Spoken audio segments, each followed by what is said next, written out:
কি হয়েছে আপনার? আমি ঢাকাতে নেই, বাসতলা যাইছি, দেখুন আমার ঘর বাড়ি নেই, স্বামীও নাই, আমি থাকার কোনো আমার স্থান নেই। ঢাকা গনে আইছেন? হ্যাঁ, ঢাকা কেন ওই লকডাউন ওই মানে যে বাসে ঠাই হাতে বাসে করোনা পেটে দিয়েছে আর তারাই দিচ্ছে। আপনার বাসা কই, কোন জায়গায়? কোনো বাসাই নেই। মানে আপনি ঢাকা থেকে গলাচিপায় আসলেন কেমনে? গলাচিপা সরখালি হয়েছে আমার গ্রাম আর কি, দেশের বাড়ি। আমার স্বামী বেশি দিন নলাইছে, কিছু নাই, অনেক কোনো স্থানই নেই। আমার কোথায় থাকুন? কোন জায়গায় বললেন? সরখালি। সরখালি? হ্যাঁ।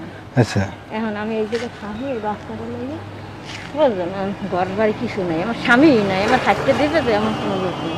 আচ্ছা, তো এই জায়গায় থাকেন? হ্যাঁ, এই জায়গায় থাকি। এই মেয়ে নিয়ে এখানেই থাকেন? এমনি কোনো সমস্যা হয় না? সমস্যা হয় না, পোলাপান থাকে না, সবসময় রাত্রে বই থাকে। তাহলে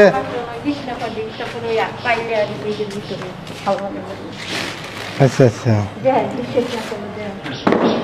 আমি আপনার জিনিস কেউ তো করে নেবো, এই যে ওই যে দুটো বাসে পাই এই জন্য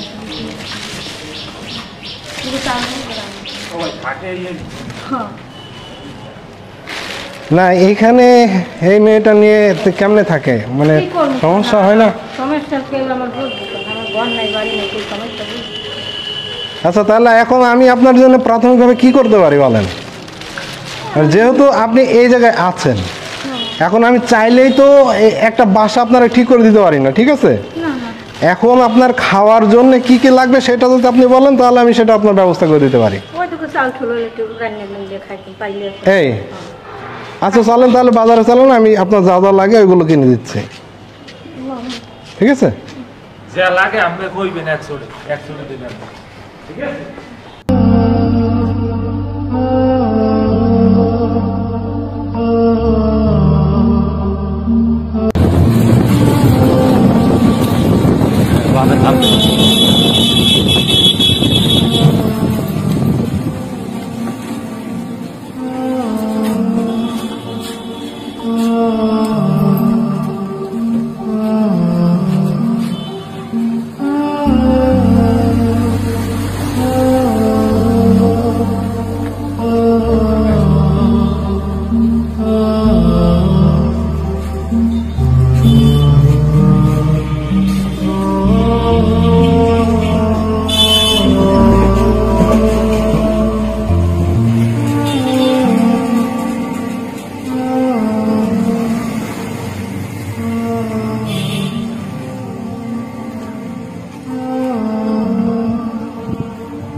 তাই?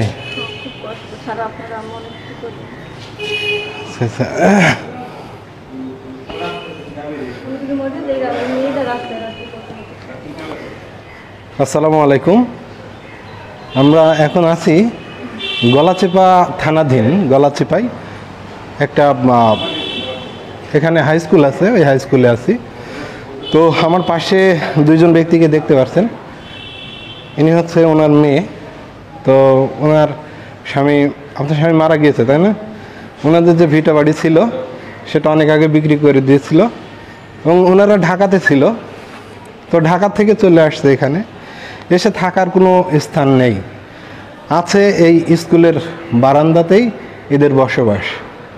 তারা যে খাবে ওই গলাচিপা বাজারে গিয়ে চেয়ে এনে মানুষের কাছ থেকে খেয়ে তারপরে রাত্রে এখানেই ঘুমিয়ে থাকে। তো আমার সঙ্গে রাস্তায় দেখা হয়েছিল, তো বিষয়টা খুলে বলল। আমি 10 কেজি চাউল সহ বাজারের যা যা লাগে সে বাজারগুলো আমি করে দিছি 1400 টাকার। 1400 টাকার বাজার এখানে করে দিয়েছি। আব্দুল্লাহ আঙ্কেল আছেন, রফিক আঙ্কেল আছেন, সেলিম ভাই আছেন, তাদের টাকা থেকে আমি বাজার করে দিছি। আর এই যে স্কুলের বারান্দায় থাকে, যেহেতু আমার বাসা পটুয়াখালী আর আমি আছি গলাচিপা থানাতে, তো আমি আশা করব আমার ভিডিও কিন্তু গলাচিপার অনেক মানুষ দেখেন। গলাচিপার থানা সংলগ্ন যে হাই স্কুলটা আছে, এই মানুষগুলো দুইটা এখানে বসবাস করে। আমি আশা করি আমার এই ভিডিও দেখার পরে তাদের জন্য একটা ব্যবস্থা হয়ে যায় বা হয়ে যাবে, আমার একটা বিশ্বাস। তো এই মূলত যে একটা মেয়ে নিয়ে আর 10-12 বছরের একটা মেয়ে নিয়ে এখানে থাকে, আর যেহেতু থানা সংলগ্ন এই জায়গাটা, সেহেতু আমার মনে হয় যে বড় বড় মানুষদের নজরে এটা পড়বে এবং তাদের জন্য একটা ব্যবস্থা হবে। আমি এই আশাই ব্যক্ত করে শেষ করে দেব। আমি চাই ওনারা যেই কয়দিন ওনাদের ব্যবস্থা না হয়, ওনারা যেন এইগুলো খেয়ে থাকতে পারেন। তো সবাই ভালো থাকবেন, সুস্থ থাকবেন। আসসালামু আলাইকুম। না না না না না, এই ছি, না না না না না না, এই এই শোনো শোনো শোনো,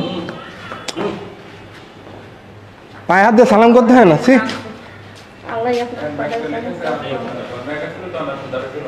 এখন এখন এই যে রান্না করা লাগবে, তার জন্য খড়ি লাগবে।